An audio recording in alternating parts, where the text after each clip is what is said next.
Hello children, welcome to Asa education. आज हम कर रहे हैं chapter 12 India minerals and energy resources के क्वेश्चन आंसर्स और एक्सरसाइज। सबसे पहले है question in detail. First question है give a detail information about mineral oil. Mineral oil से आप क्या समझते हैं? ये जो मिनरल ऑयल है ये आपको मिलेगा स्ट्रैटिफाइड रॉक स्ट्रेटा। अब स्ट्रैटिफाइड का मतलब हो गया जो लेयर्स की फॉर्म में ऑर्गेनाइज होती है चट्टानें, अलग अलग स्ट्रैटा यानी लेयर्स परतों की फॉर्म में जो होता है वहां पर मिलेगा। और ऐसी रॉक्स जिसमें लाइमस्टोन होता है, शेल होता है, एक्सेट्रा। शेल का मतलब हो गया एक बहुत ही सॉफ्ट स्टोन, जैसे स्लेटी पत्थर जिसे कहते हैं, जिसको कि हम लेयर्स में निकाल सकते हैं। जो भी एनिमल या वेजिटेशन आफ्टर डेथ या क्या कहते हैं खत्म जब हो जाता है तो वो अर्थ में बरी हो जाता है और धीमे धीमे वो कन्वर्ट हो जाता है हाइड्रोकार्बन्स में, और ये जो है प्रेजेंट रहता है लिक्विड फॉर्म के अंदर। तो इस तरह की जो लेयर्स होती हैं ये फिर धीरे धीरे ऊपर आने लगती हैं सरफेस की तरफ टेक्टोनिक मूवमेंट्स के कारण, जबकि कुछ जो है वो समुद्र की जो सतह होती है वहां तक चली जाती है, जबकि कुछ लेयर जो है वो इंटीरियर से जो है ऊपर आने लगती हैं। तो इस तरीके से जो है मिनरल ऑयल का फॉर्मेशन होता है। दूसरा दिया है state the remedies to preserve the minerals. कौन से ऐसे उपाय हैं जिससे हम मिनरल्स को प्रिजर्व कर सकते हैं? अब उसकी रेमेडीज दिए, सबसे पहले प्रॉपर टेक्नोलॉजी का इस्तेमाल करें। मतलब कि जो मिनरल्स हैं उनकी जो वेस्टेज है उसको कम किया जा सकता है अगर हम सही और प्रॉपर एडवांस टेक्नोलॉजी का यूज करें। रिसाइकलिंग, जो भी स्क्रैप है, बचा कुचा अवशेष है मिनरल का, चाहे वो आयरन हो, कॉपर हो, एल्यूमिनियम हो या टिन हो, उसको रिसाइकिल और रीयूज करना चाहिए। मिनरल्स के ऑल्टरनेट यूज जो है वो तलाशनी चाहिए। मतलब ऑल्टरनेट मिनरल जो है वो ढूंढने चाहिए मिनरल्स के लिए, क्योंकि मिनरल्स जो है वो बहुत कम क्वांटिटी में एग्जिस्ट करते हैं। जैसे हम सोलर एनर्जी का इस्तेमाल करें बजाय इलेक्ट्रिसिटी के, एल्यूमिनियम का इस्तेमाल करें बजाय कॉपर के, इसी तरह से सीएनजी का इस्तेमाल करें पेट्रोल की जगह। Use of non conventional means. अब नॉन कन्वेंशनल सोर्सेज जैसे कि वाटर है, सोलर है, विंड है, बायोगैस है, इनका जो इस्तेमाल है वो बढ़ना चाहिए। नेक्स्ट रेमेडी है सस्टेनेबिलिटी। कोशिशें करनी चाहिए कि हम जो है एनवायरनमेंट की जो एक शुद्धता है उसे मेंटेन करें, ताकि जो आगे आने वाली जनरेशन है उनको एक क्लीन एनवायरनमेंट मिल सके, साफ सुथरा एनवायरनमेंट उनके लिए उपलब्ध हो। तो इसके लिए हमें कोशिश करनी चाहिए कि हम पॉल्यूशन फ्री एनवायरनमेंट जो है वो बनाएं। प्रॉपर प्लानिंग, एक बार मिनरल रिजर्व्स जो है वो प्रॉपरली उनकी एस्टिमेशन निकाल ली जाए, प्लानिंग कर ली जाए, ताकि फिर उनको जो है इफेक्टिवली और इफिशिएंट तरीके से इस्तेमाल किया जाए। ये स्टेप बहुत जरूरी है ताकि हम अपने जो मिनरल्स हैं उनको प्रिजर्व भी कर सकते हैं और उनको बढ़ा भी सकते हैं।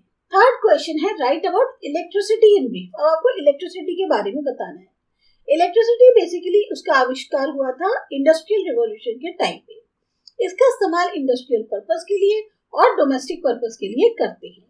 इंडस्ट्रियल लेवल पर ये यूज होती है इंडस्ट्रीज को चलाने के लिए, मशीन्स को, ट्रांसपोर्टेशन को, जबकि डोमेस्टिक लेवल पे इसका इस्तेमाल होता है कई तरीके के, जैसे हाउस होल्ड गैजेट्स होते हैं उनको चलाने में, fan, television, radio, washing machine, refrigerator, tubelight, इन सब के इस्तेमाल के लिए हम इसको यूज करते हैं। तीन तरह की मेनली इलेक्ट्रिसिटी होती है, थर्मल इलेक्ट्रिसिटी, हाइड्रो इलेक्ट्रिसिटी और न्यूक्लियर इलेक्ट्रिसिटी। जो coal, mineral gas, mineral oil, natural gas, ये सब कन्वेंशनल सोर्सेज हैं इलेक्ट्रिसिटी को प्रोड्यूस करने के। इलेक्ट्रिसिटी जो बहते हुए पानी से यानी नदियों से या डैम से प्रोड्यूस करी जाती है वो एग्जांपल है हाइड्रो इलेक्ट्रिसिटी, जबकि वो इलेक्ट्रिसिटी जो प्रोड्यूस होती है एटॉमिक मिनरल से वो एग्जांपल है न्यूक्लियर इलेक्ट्रिसिटी का। मिनरल्स जो है काफी कम मात्रा में है इनके इस्तेमाल के मुकाबले, तो बहुत जरूरी है कि हम नॉन कन्वेंशनल सोर्सेज पे जो एनर्जी के सोलर, विंड, टाइडल या जियोथर्मल एनर्जी, इसका इस्तेमाल ज्यादा करें ताकि हम पावर को प्रोड्यूस कर सकें। नेक्स्ट सेक्शन है answer the following questions point wise.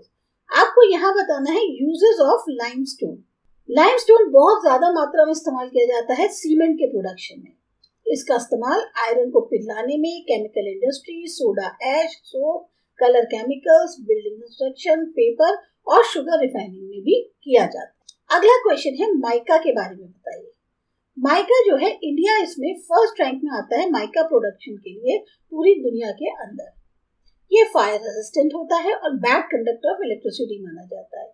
इसका इस्तेमाल mainly electrical goods, electrical motors जैसे dynamo, radio, telephone, car, steamers, इन सबको बनाने में किया जाता है। मेजर प्रोड्यूसर्स जो माइका के हैं वो है बिहार, झारखंड, आंध्र प्रदेश, राजस्थान। इसके अलावा ये कर्नाटक, वेस्ट बंगाल और तमिलनाडु में भी पाया जाता है। बहुत बड़े रिजर्व जो मस्को व्हाइट टाइप की माइका के हैं वो इंडिया के अंदर पाए जाते हैं। कॉपर की यूटिलिटी क्या है अब ये बतानी है। सबसे पहले ये एक ऐसा मिनरल है जिसका इस्तेमाल इंसान ने किया था, फर्स्ट मिनरल था ये बहुत इंपॉर्टेंट है मिक्सिंग प्रॉपर्टी के कारण। बेल मेटल बनाता है जब इसको टिन के साथ मिक्स करते हैं, ब्रास बनाता है जब हम इसको जिंक के साथ मिक्स करते हैं। ज्यादातर इसका इस्तेमाल इलेक्ट्रिकल इक्विपमेंट्स बनाने में होता है, टेलीफोन, रेडियो, टेलीविजन, रेफ्रिजरेटर या फिर एयर कंडीशनर्स में। बहुत ही अच्छा कंडक्टर माना जाता है इलेक्ट्रिसिटी का। इसका इस्तेमाल insecticide, explosive, colour glasses, coins और यहाँ तक कि प्रिंटिंग में भी करते हैं। अब बताना है क्लासिफिकेशन ऑफ मिनरल्स के बारे में। तो क्लासिफिकेशन मिनरल्स क्या है? मेटेलिक मिनरल्स होते हैं, नॉन मेटेलिक मिनरल्स होते हैं और फिर वो मिनरल्स जो एनर्जी सोर्सेज के तौर पर इस्तेमाल किए जाते हैं। अब मेटेलिक मिनरल्स भी चार तरह से हैं: precious metallic minerals, light metallic minerals, minerals जो कि कॉमन पर्पस के लिए इस्तेमाल होते हैं और मिनरल्स जो एलॉयज के फॉर्म में यूज होते हैं। प्रेशियस मेटेलिक मिनरल्स में आपके गोल्ड, सिल्वर और प्लेटिनम आता है। लाइट मेटेलिक मिनरल्स में मैग्नीशियम, बॉक्साइट और टाइटेनियम आते हैं। वो मिनरल्स जो कॉमन पर्पस के लिए इस्तेमाल होते हैं iron, copper, lead, zinc, tin और निकल। एलॉय के तौर पर यूज करने वाले क्रोमियम, मैंगनीज, टंगस्टन और वेनेडियम। अब नॉन मेटेलिक मिनरल्स में आते हैं आपके limestone, chalk, asbestos, mica, fluorspar, gypsum, sulphur और डायमंड। और फाइनली वो मिनरल्स जो एनर्जी सोर्स के तौर पर यूज होते हैं coal, mineral oil, natural gas, uranium और थोरियम। तो ये पूरी की पूरी एक क्लासिफिकेशन दी है मिनरल्स की। अब दिया है question in brief, modern age को हम मिनरल एज क्यों कहते हैं, आपको इसका कारण बता। हम मॉडर्न एज को मिनरल एज इसलिए कहते हैं, उसके जो कारण है वो ये है। सबसे पहले तो ये एक ऐसा नेचुरल रिसोर्स है जिसका बहुत बड़ा रोल है ह्यूमन प्रोग्रेस में। ह्यूमन का जो रिलेशन है मिनरल के साथ ये बहुत पुराना है, बहुत मजबूत है। इनको एक तरह से कहा जाए बैकबोन माना जाता है इकोनॉमिक डेवलपमेंट के लिए किसी भी नेशन की। जो मिनरल्स का इस्तेमाल है वो बहुत ज्यादा बड़ा है जब से इंडस्ट्रियल रिवॉल्यूशन हुआ है। जैसे जैसे समय बीतता जा रहा है नए इन्वेंशंस हो रहे हैं, डेवलपमेंट्स हो रहे हैं और हर तरह की फील्ड में करे जा रहे हैं।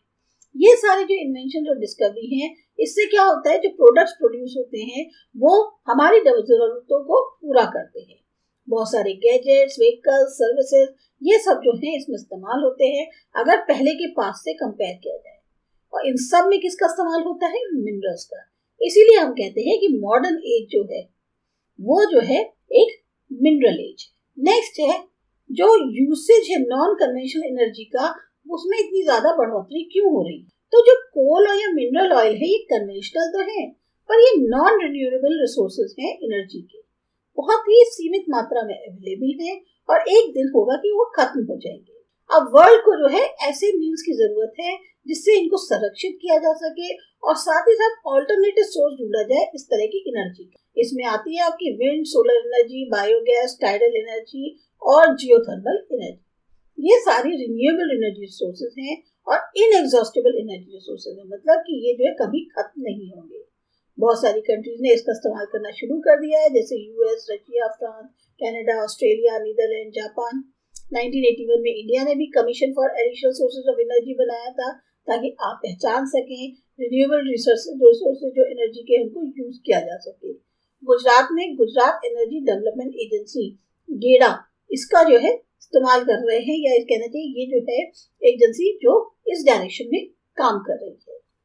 अब मेजर प्लेसेस जहां पर आयरन अवेलेबल है तो वो है कर्नाटक, जहां सबसे ज्यादा maximum amount of iron ore produce होता है।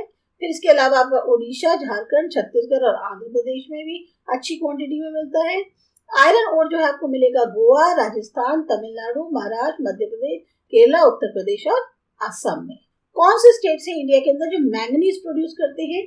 इसमें आते हैं ओडिशा, कर्नाटक, मध्य प्रदेश और गोवा। ये मेजर मैंगनीज प्रोड्यूसिंग स्टेट्स हैं। इसके अलावा आंध्र प्रदेश, झारखंड, राजस्थान और गुजरात में भी मैंगनीज पाई जाती है। फोर्थ क्वेश्चन है आपको एमसीक्यू में से करेक्ट आंसर बताना है।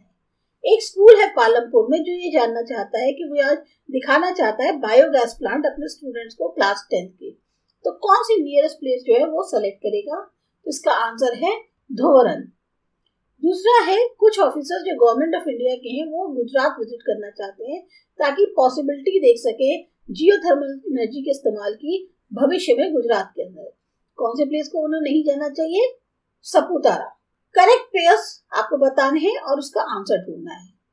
सिल्वर प्लैटिनम क्या है? सिल्वर प्लैटिनम जो है प्रेशियस मेटेलिक मेटल है।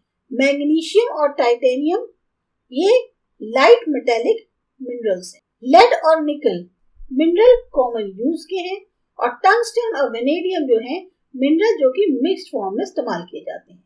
तो इसलिए इनका करेक्ट आंसर है A3, B4, C1, D2 यानी कि B is the correct answer. तो ये थे आपके चैप्टर के क्वेश्चन आंसर्स और एक्सरसाइज। आपको अच्छी लगी, समझ में आई, सब्सक्राइब करिए आसा एजुकेशन। मिलते हैं अगली चैप्टर से।